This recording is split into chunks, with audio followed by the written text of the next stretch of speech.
በ1512 ዓመተ ምህረት ማኪያቬሊ ከስልጣኑ ተባረረ፣ ታሰረ፣ ተሰቃየ። ጠላቶቹ አሸነፈን ብለው አሰቡ። ግን ማኪያቬሊ ከእስር ከወጣ በኋላ ምን አደረገ? የጦር መሳሪያ አላነሳም፣ ወደ ሰራዊትም አልገባም።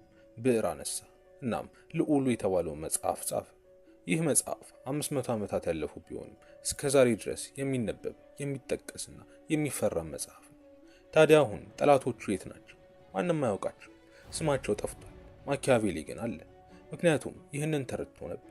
እውነተኛው ጦርነት ሁልጊዜ በሜዳ ላይ አይካሄድም፣ በአእምሮ ውስጥ እንጂ። በህይወትህ ውስጥ ጠላትህ የግድ ጠመንጃ የያዘ ሰው መሆን የለበትም። ጠላትህ ስራ ቦታ ላይ ደጋግሞ የሚያሳንስህ ባልደረባ ሊሆን ይችላል። ስምህን የሚያጠፋ ዘመድ ሊሆን ይችላል።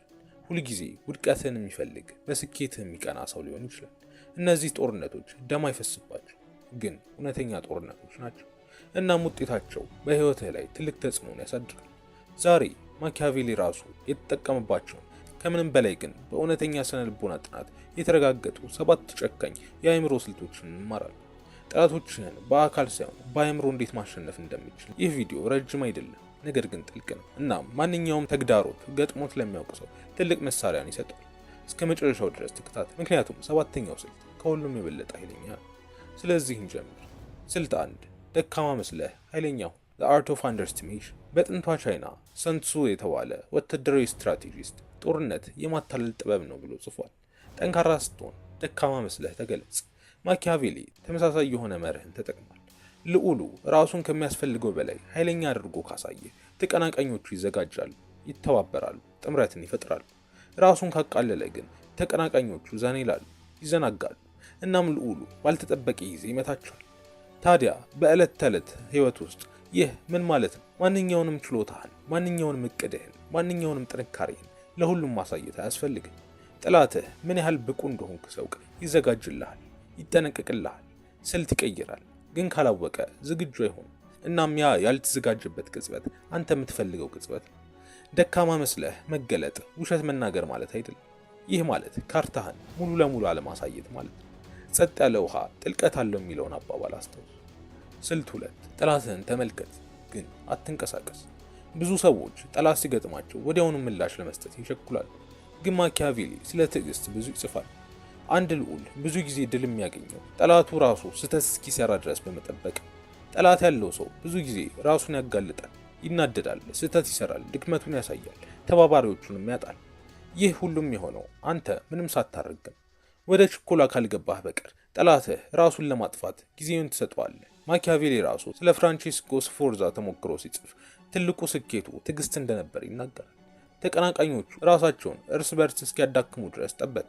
ከዛም የቀሩትን ብቻ በቀላሉ ተቆጣጠረ። ጠላትህ ንዴት፣ ትዕቢት ወይም ችኮላ ሲያሳይ ተከታተለው፣ ግን ገና ወደ ጦርነት አትግባ። ብዙ ጊዜ ብቻውን ራሱን ያጠፋል። ስልት 3፣ ተባባሪ ፍጠር እንጂ ብቻህን አትዋጋ።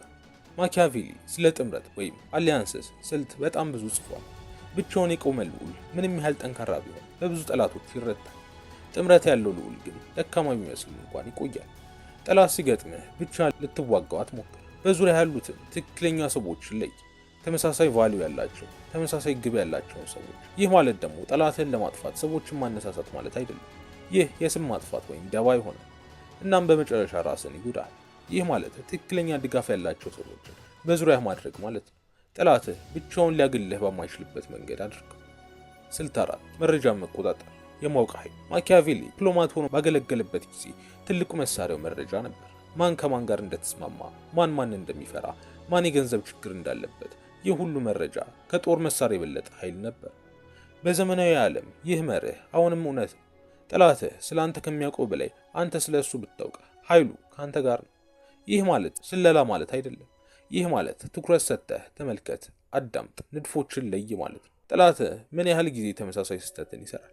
ምን ያስፈራዋል? ማን ላይ ጥገኛ ነው?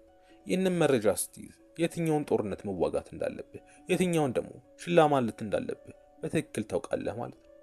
ስልት 5፣ ስሜትህን ፈጽሞ አታሳይ። ይህን ትምህርት ደጋግመን ብንመለከተው በጦርነት ደረጃ ልዩ ትርጉም አለው። ጠላትህ ስሜትህን ካየ የት እንደሚመታ ያውቃል። ስትናደድ አይቶ ያንን ነጥብ ደጋግሞ ይጫናል። ስትጨነቅ አይቶ ያንን ፍርሃትን ይጠቀምበታል። ማኪያቬሊ ራሱ በደብዳቤዎች ውስጥ ትልቁ ችሎታው ፊቱ ምንም አለመናገሩ እንደነበር ይገልጻል። በጣም አስቸጋሪ ድርድር ውስጥ እንኳን ፊቱ ገለልተኛ ሆኖ ይቀር ነበር። ይህ ተቀናቃኞቹን ግራ ያጋባቸው ነበር፣ ምክንያቱም የቱ ጋር እንደተጫኑት ማወቅ አልቻሉም። ታዲያ እዚህ ጋር ማወቅ ያለብህ ቁልፍ እውነት ቢኖር ጠላትህ ፊት ግዴለሽ ሁን። ውስጥ የፈለገውን አይነት ስሜት ይሰማ፣ ውጭህ ግን ምንም ነገር አያሳይ። ስልት 6 ውጤትህን በዝምታ አሳይ። ብዙ ሰዎች ጠላታቸውን ሲያሸንፉ ማወጅን ይፈልጋል፣ ማሳየት፣ መፎከር፣ አየህ አሸነፍኩ እኮ ማለት። ማኪያቬሊ ግን ይህንን ትልቅ ስህተት አድርጎ ይቆጥሯል። ድልህን ስታውጅ ጠላትህ ይህንን እንደ ውርደት ይቆጥሯል። እናም የበቀል እሳቱ ውስጡ ይነሳል። ጦርነቱ ፈጽሞ አያልቅ። ጸጥ ያለ ድል ግን ለረጅም ጊዜ ይቆያል። ተግባርህ ብቻ ይናገር፣ ውጤትህ ይታይ፣ ንግግርህ ግን ዝቅተኛ ይሁን። ይህ ደግሞ ጠላትህ ላይ ትልቅ ተጽዕኖን ያሳድራል፣ ምክንያቱም ምላሽ የሚሰጥበት ነገርን አያገኝም። ስልት 7 ውጊያውን አትምረጥ፣ ጦርነቱን እንጂ። ይህ የመጨረሻና በጣም ጥልቅ የሆነ ስልት ነው።